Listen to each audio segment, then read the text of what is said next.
Hello guys, हमें जो problem number 1 जो हमें परफॉर्म करनी है ऑटोकैड पे। तो उसको परफॉर्म करने से पहले हम कुछ अपनी बेसिक्स तैयारी जो 2D ड्राइंग की करते हैं वो हम करेंगे। ठीक है, तो उसके लिए हमें उसके कोऑर्डिनेट्स पॉइंट लिखने पड़ेंगे और कीबोर्ड के थ्रू इंटर करना पड़ता है ऑटोकैड में। सो सबसे पहले हम उसकी 2D ड्राइंग की कोऑर्डिनेट्स को लिख लेंगे ताकि हम ऑटोकैड पे जब हम परफॉर्म करें तो उसको जल्दी जल्दी इजी वे में कर पाएँ। So this is your 2D geometry. इसकी जो डायमेंशंस है वो दी गई हैं आपके क्वेश्चंस में। सबसे पहले हम क्या करेंगे, इनकी कोऑर्डिनेट्स को लिख लेंगे क्योंकि हमें क्वेश्चन को रिलेटिव कोऑर्डिनेट मेथड द्वारा सोल्व करने हैं। हम इसकी उसी अनुसार कोऑर्डिनेट्स को राइट करेंगे। अज्यूम करिए हमने कि ये हमारा ओरिजिन पॉइंट है 0 0 जो कि हमने ले रखा है। The coordinate of this point at will this and coordinate of the this point will be at the rate 0 and 12। क्योंकि अगर आप यहाँ से इसकी डिस्टेंस लेते हैं, है ना, ऑरिजिन से अगर आप डिस्टेंस लेते हैं इसकी, तो इसकी कोऑर्डिनेट्स होनी चाहिए थी 100 x डिस्टेंस और 12 जो हमारी लेंथ दी हुई है इसकी, तो 12 उसकी होनी चाहिए थी। पर रिलेटिव कोऑर्डिनेट मेथड के हिसाब से क्या हम लोग देखेंगे, क्योंकि हमने एट द रेट यूज किया है रिलेटिव के लिए, तो ये जो डिस्टेंस मेजर करेगा वो आपके रिसेंट पॉइंट से मेजर होता है। तो रिसेंट पॉइंट आपका 100 and 0 है। यहाँ से आपकी जो x की डिस्टेंस है वो कुछ नहीं है, हमने 0 लिया और y की डिस्टेंस 12 है। उसी प्रकार जब हम इस पॉइंट्स की डिस्टेंस लिखेंगे, कोऑर्डिनेट लिखेंगे, तो आपकी ये डिस्टेंस जो है यहाँ से यहाँ 24 है। तो आप इसको, चूँकि ये क्या कर रही है 100 तक हमने गया और उसके बाद हम बैक हो रहे हैं, है ना, तो हम इसकी कोऑर्डिनेट्स लिखेंगे eight the rate -24 and y distance. देखिए हमने क्या बोला कि रिलेटिव कोऑर्डिनेट जब देखते हैं तो नियरेस्ट पॉइंट जो हमने पहले जिस पॉइंट को कोऑर्डिनेट लिया है उसी कोऑर्डिनेट से डिस्टेंस को मेजर करते हैं, उसी को एज ए रेफरेंस लेते हैं। यहाँ से y की डिस्टेंस कुछ नहीं है तो हम 0 लेंगे। तो सिमिलरली आप सभी पॉइंट्स का कोऑर्डिनेट्स लिख सकते हैं। हाँ, तो गाइज हमने सिमिलरली उसी टाइप से सारे पॉइंट्स की कोऑर्डिनेट्स जो हैं हमने राइट कर लिया है। Now we will perform this drawing on AutoCAD Perform। Basically हम करेंगे क्या, इस प्रॉब्लम को सॉल्यूशन करने के लिए हम कुछ नहीं करेंगे, सिंपल जो आप लोग सॉलिडवर्क्स में परफॉर्म कर चुके हैं या फिर कुछ लोगों ने नहीं किया हो तो कर लेंगे। हम सिंपली क्या करेंगे, हम ये टू डी डायग्राम उसको ड्रॉ करेंगे ऑटोकैड प्लेटफॉर्म पे और फिर उसको सिंपली, क्योंकि हमें क्वेश्चन में दिया गया है कि हमें एक्सट्रूड टूल यूज करनी है, तो हम एक्सट्रूड टूल इसको यूज करेंगे। और फिर जैसे आप लोग एक्सट्रूड कट यूज करते थे सॉलिडवर्क्स में, है ना, तो वैसा ही हम उसमें सबट्रैक्ट टूल यूज करते हैं 3D के लिए, कटिंग के लिए। तो हम चूँकि हमें सर्कुलर कट करने हैं, अगर आपको रेक्टेंगुलर करने होते हैं या फिर स्क्वायर करने होते हैं, जैसे भी आपको ज्योमेट्री कट करनी होती, तो उसी ज्योमेट्री को, जैसा कि आप सॉलिडवर्क्स में क्या करते थे, फेस को सेलेक्ट करते थे, फेस सेलेक्ट करके उस पर ड्रॉ करते थे, ड्रॉ करके एक्सट्रूड कट कर देते, तो आप उतनी सरफेस को कट कर पाते थे। तो वैसा ही हम इसमें भी परफॉर्म करेंगे, सिमिलर वे है। बट आप लोग को तो ऑलरेडी पता ही है कि इसमें थोड़े टूल्स जो हैं अलग अलग यूज होते हैं। तो हम इसमें रिवॉल्व और एक्सट्रूड टूल का यूज करके पूरी ज्योमेट्री का फॉर्मेशन करेंगे। ठीक है, तो चलिए हम अब इसको ऑटोकैड प्लेटफॉर्म पे परफॉर्म करते हैं। Student, this is AutoCAD platform. Now we will draw our geometry on this platform. I think you all may can see properly. Student, इस प्रॉब्लम को सॉल्व करने के लिए आपको कुछ सेटिंग्स था, मैंने वो पहले आपको बता रखा है कि आपको 3D मॉडलिंग में सेट कर देना है वर्क स्पेस को, और फिर हम ड्राइंग को शुरू करेंगे। ठीक है ना, जैसा कि आपको यहाँ पे दिख रहा है हमने ऑटोकैड खोल रखा है ना। अब हम क्या करेंगे, सबसे पहले हम ड्राइंग को बनाने के लिए अपनी लिमिट को सेट करेंगे। लिमिट सेट करने से आपको ये फ़ायदा मिलेगा कि आपकी जो ड्राइंग स्क्रीन होगी वो बहुत बड़ी नहीं होगी, आप उसको बार बार जूम इन जूम आउट करना नहीं पड़ेगा, है ना। एक बार आपने जूम इन कर दिया तो आपकी ड्राइंग जो है प्रॉपर विजुअल हो पाएगी। ठीक है, तो अब हम क्या करेंगे, अपनी कोऑर्डिनेट्स को इनपुट करेंगे और अपनी 2D स्ट्रक्चर को पहले हम लोग जनरेट करेंगे, है ना। तो हमने कमांड डाला, सबसे पहले हम लिमिट सेट कर लेते हैं। लिमिट की हमने कमांड डाल दी, हमारी जो है लोअर लिमिट होगी वो हमने 0 रखा है ना। और फिर अपर लिमिट हम अपने XY की लेंथ के हिसाब से अपनी अपर लिमिट को रखते हैं, ठीक है। तो गाइज हमने अपनी लिमिट सेट कर दी है। अब हम अपना ड्राइंग को शुरू करेंगे, है ना। तो ड्राइंग शुरू करने के लिए आप पॉलीलाइन से शुरू करिएगा। तो आपकी फर्स्ट पॉइंट है ऑरिजिन पॉइंट, हम 0 0 ले रखे हैं, तो हम ऑरिजिन से ही ड्राइंग शुरू करते हैं। हमने ये देखिए, जैसे ही ऑरिजिन को सिलेक्ट किया, ऑरिजिन से ये लाइन शुरू हो गई है। अब इसका नेक्स्ट पॉइंट मांग रहा है, तो हम नेक्स्ट पॉइंट अपनी कोऑर्डिनेट के हिसाब से डालेंगे। हमारी नेक्स्ट पॉइंट है @100 and 0, ठीक है। देखिए यहाँ पे ये अपनी ज्योमेट्री के हिसाब से इसने लाइन ले ली। उसी प्रकार हम अपनी कोऑर्डिनेट्स को डालते रहेंगे और हमारी ज्योमेट्री जनरेट होती रहेगी, है ना। तो नेक्स्ट पॉइंट हमारी है @ हमने बना रखा है पहले ही, जैसे मैं आपको बताया था कि आप लोग पहले ही अपना कोऑर्डिनेट अपने फिगर में लिख लीजिए, आपको ये क्वेश्चंस को बनाने में बहुत सहूलियत मिलेगी, है ना। तो हम अपनी कोऑर्डिनेट्स को उसी हिसाब से डालते जा रहे हैं और हमारी ड्राइंग क्रिएट होती जा रही है। आप देख सकते हैं स्क्रीन पे पूरी ड्राइंग क्रिएट हो रही है। हमारी नेक्स्ट कोऑर्डिनेट है 0 and 40, फिर हमारी नेक्स्ट कोऑर्डिनेट है। इस प्रकार आप कोऑर्डिनेट डालते रहिए, आपकी ड्राइंग जो है वो जनरेट होती जाएगी, है ना। चलिए जनरेट करते हैं 0 40, उसके बाद नेक्स्ट है -8 0। गाइज आप लोग इसी तरह से आप अपना कोऑर्डिनेट डालिए और आपकी ज्योमेट्री जो है वो जनरेट होगी, है ना। सो गाइज हमारा जो है 2D कोऑर्डिनेट रेडी हो चुका है। जैसा कि मैंने पहले ही बताया, आप कोऑर्डिनेट डालते जाइए, आपकी ड्राइंग जो है वो जनरेट होती जाएगी। तो अभी आपकी 2D ज्योमेट्री जनरेट हो चुकी है। अब हम क्या करेंगे, एक्सट्रूड टूल यूज करेंगे, है ना। तो एक्सट्रूड टूल यूज करने के लिए आपको EXT शॉर्ट कमांड आती है, तो EXT हमने इंटर कर दिया, एक्सट्रूड।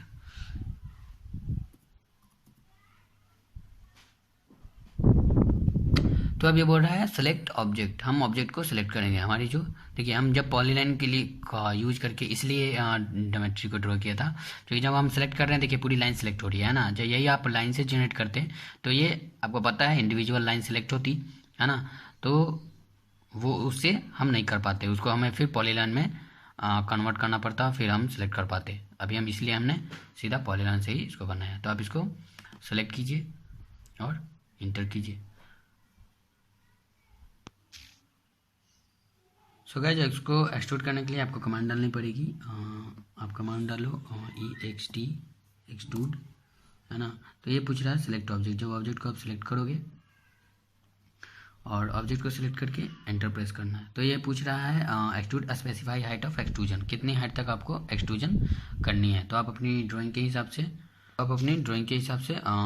40 mm की एक्सट्रूजन हमें ड्राइंग में करनी है, तो हम 40 इनपुट किए और हमारी 40 इनपुट की एक्सट्रूड हो चुकी है। उसको देखने के लिए आपको आइसोमेट्रिक व्यू में क्लिक करना पड़ेगा। तो आप क्या करो, टॉप पे जाओ इधर कोने में, है ना, और इसको आइसोमेट्रिक व्यू से देख सकते हो ये 40 की एक्सट्रूजन हो चुकी है ना।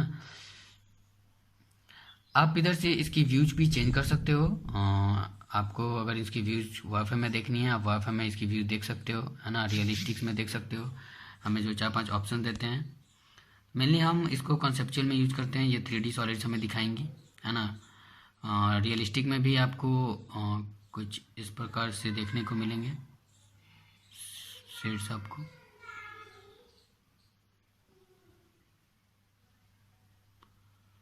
रियलिस्टिक और कॉन्सेप्चुअल में ज़्यादा डिफरेंस नहीं है, आप देख सकते हैं। जैसे हमें कॉन्सेप्चुअल में हम क्या कर सकते हैं, उस पर मटेरियल इनपुट कर सकते हैं जिस मटेरियल का हमें बनाना होता है, लेकिन रियलिस्टिक में ये चीज़ नहीं कर सकते, आपको सिर्फ व्यूज दिखने को मिलेंगे 3D में, है ना।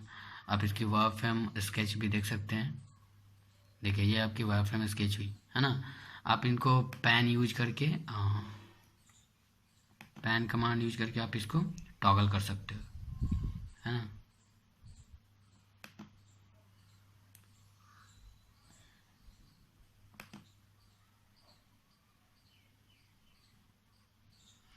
इसको आप यूज़ करके इसकी टॉगल को ऑर्बिट टूल का यूज़ करके आप टॉगल कर सकते हो किसी भी डायरेक्शन में जो व्यू आपको देखना हो, है ना। या फिर आप यहाँ से आइसोमेट्रिक व्यूज़ के थ्रू जी जो व्यू आपको साउथ ईस्ट साउथ वेस्ट जो भी व्यूज़ देखने हैं आप उनको इजीली देख सकते हो, ठीक है। हमें फिर से हम इसको कंसेप्चुअल मोड कर दिए और हमें सॉलिड फिगर्स दिख रही है। अब हमें नेक्स्ट ड्राइंग करनी है, इसमें हमें सर्कुलर कट करने हैं जैसा कि आपको क्वेश्चंस में दिया गया है, ठीक है। तो कट करने के लिए सबसे पहले हम इस वाले पोर्शन में ड्राइंग करेंगे जैसा कि हम सॉलिड वर्क्स में करते थे। गाइज अब हमें क्या करनी है, इस पर सर्कल ड्रॉ करनी है ना। तो हम सर्कल ड्रॉ करेंगे और चूँकि हमें सर्कुलर कट ही इसमें कट करने हैं। तो सबसे पहले आप क्या करिएगा, सर्कल कमांड लीजिएगा C और आप जिस फेस पे टॉगल करिएगा आप अपनी कर्सर को, वो आपको दिखाएगा। हमें यहाँ पे मान लीजिए सर्कल सेलेक्ट करनी है तो हमने यहाँ पे सर्कल ले लिया, है ना। आपको रेडियस इनपुट करनी है, आप रेडियस के थ्रू भी जा सकते हैं। तो हम रेडियस इनपुट करते हैं। सर्कल हमें कितनी रेडियस चाहिए आप अपनी ज्योमेट्री से देखिए। हमें 13 की रेडियस लेनी है, रेडियस नहीं, हमें 13 की डायमीटर लेनी है। तो हम अपनी डायमीटर को सिलेक्ट करेंगे और यहाँ पे हमने 13 की डायमीटर का एक सर्कल ड्रॉ कर दिया, है ना। आप देख सकते हैं इसमें सर्कल ड्रॉ हो गया है। फिर हमें क्या करनी है, इसको एक्सट्रूड करनी है फिर से, और फिर आपको सब्ट्रैक्ट टूल यूज करके उसको कट करनी होती है ना। तो ये ऑटोकैड की अपनी मेथड है। फिर हम क्या करेंगे, इसको एक्सट्रूड करेंगे इसी सर्कल को। तो हम फिर से एक्सट्रूड का कमांड लेंगे EXT और हमें फिर सिलेक्ट ऑब्जेक्ट सेलेक्ट करनी है। तो हम अपनी उसी ऑब्जेक्ट को सिलेक्ट करेंगे जो हमें एक्सट्रूड करनी है, ठीक है। और फिर हमें क्या करनी है, इंटर करनी है। और फिर ये पूछ रहा है एक्सट्रूड स्पेसिफाई हाइट, तो हमें कुछ हाइट दे देनी है जो कि इस सरफेस से बाहर की ओर है ना। आप इस डायरेक्शन में एक्सट्रूड मत करिएगा, आपको इस डायरेक्शन में एक्सट्रूड करनी है ताकि जब हम कट करें तो ये इंटायर को कट कर दे, है ना। आप इस डायरेक्शन में कट करोगे ये इसकी सरफेस को कट नहीं करेगा। आप जब इस डायरेक्शन में एक्सट्रूड करोगे तब जब इसकी सरफेस को हम कट करेंगे तो ये जो थिकनेस वाली सरफेस ये हमारी कट हो जाएगी। तो हम अपने हिसाब से ये हमने एक्सट्रूड कर दिया, है ना। अब हम जब इसको एक्सट्रूड करेंगे कट करेंगे तो ये इसको इस सरफेस से एक्सट्रैक्ट कर देगा, है ना। समझ रहे हैं ना आप लोग। तो आपको यहाँ से इसको एक्सट्रूड करने के लिए आपको कमांड है सब्ट्रैक्ट,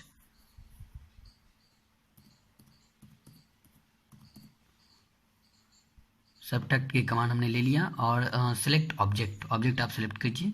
हमने ये ऑब्जेक्ट को सिलेक्ट किया और उसके बाद एंटर। गाइस हमें सब्ट्रैक्ट करने के लिए सबसे पहले हम सब्ट्रैक्ट का कमांड डालें। सब्ट्रैक्ट का कमांड डालने के बाद ये हमसे पूछ रहा है सिलेक्ट ऑब्जेक्ट। तो हम सबसे पहले इसमें दो चीज़ें आती है, आपको किस सरफेस से सब्ट्रैक्ट करनी है और किसे करनी है ना। तो सबसे पहले हमें क्या करनी है, हमें इस सरफेस से इस सरफेस को एक्सट्रूड कर देनी है, निकाल देनी है, बाहर कट कर देनी है ना। तो आपसे सबसे पहले ये पूछ रहा है सिलेक्ट ऑब्जेक्ट, तो हम किस सरफेस से हमें एक्सट्रूड करनी है, तो हमें इस सरफेस से एक्सट्रूड करनी है ना।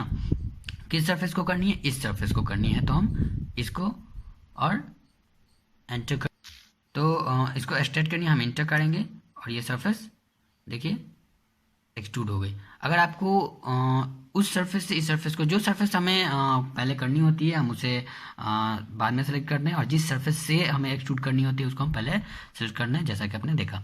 तो इस मेथड को आप यूज करके आप सिमिलरली इस तरफ भी वही कट हमें करनी है जैसा कि क्वेश्चन में कहा गया है। तो आप सेम मेथड को यूज करके इस तरफ भी अपना कट को कर सकते हैं और पूरी ड्राइंग आपकी जनरेट हो गई है ना। सिमिलरली गाइज हम इस तरफ भी उसी तरह का एक्सट्रूड मोड करेंगे। सबसे पहले हमने सर्कल बना रखा है, सर्कल बनाकर हम क्या करेंगे, उस सर्कल को एक्सट्रूड करेंगे, है ना। सर्कल को एक्सट्रूड करके उसको कट करेंगे। तो हमने एक्सट्रूड कमांड डाला। एक्सट्रूड कमांड के लिए हम लेते हैं EXT, है ना, और हमें सरफेस सेलेक्ट करनी है।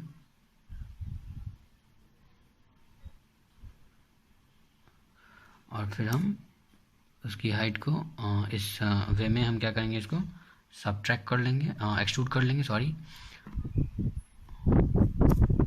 हमारी एक्सट्रूजन हो चुकी है, अब हम इसको सबट्रैक्ट कर लेंगे, है ना। सबट्रैक्ट की कमांड होती है SU।